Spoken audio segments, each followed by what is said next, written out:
Investment پر fix منافع لینا. کیا 1,00,000 روپے کسی کو دے کر ہر مہینہ 10,000 روپے بطور نفع لے سکتا ہوں؟ فرمان نسیم دہلی سے. بالکل نہیں لے سکتے، نہ دہلی میں نہ دہلی سے باہر. فرمان نسیم صاحب، اللہ کا فرمان ہے کہ سود جو ہے نا اسلام میں جائز نہیں ہے. اب آپ نے دے دیا اور فکس اماؤنٹ لینا شروع کر دیا، یہ جائز نہیں. انویسٹمنٹ پہ آپ پروفٹ حاصل کرنا چاہتے ہیں تو اس کا طریقہ یہی ہے کہ آپ یہ طے کریں کہ بھائی تو میرے انویسٹمنٹ پہ جتنا کمائے گا، جتنا میری انویسٹمنٹ پہ آپ کمائیں گے اس میں سے اتنے پرسنٹ مجھے دیں گے، اتنے پرسنٹ آپ رکھیں گے. تو پرسنٹیج کے حساب سے اس کو ڈیوائڈ کیا جا سکتا ہے.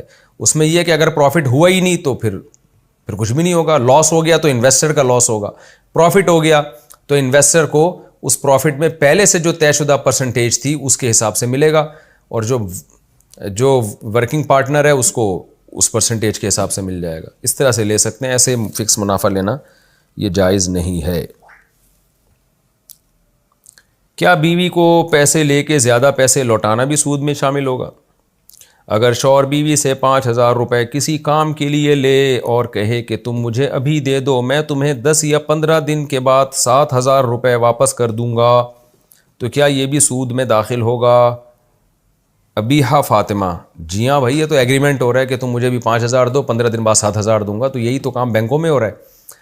تو ویسے ہی دے دینا چاہیے بغیر ایگریمنٹ کے. حدیث میں آتا ہے نبی صلی اللہ علیہ وسلم جب کسی سے قرض لیا کرتے تھے تو اکثر بڑھا کے واپس لوٹایا کرتے تھے، کیونکہ حل جزاء الاحسان الا الاحسان، احسان کا بدلہ احسان ہے.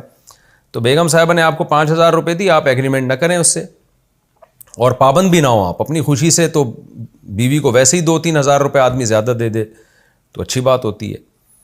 تو ویسے ہی دے دیا کریں، ایگریمنٹ نہ کریں، یہ حرام ہے، ناجائز ہے.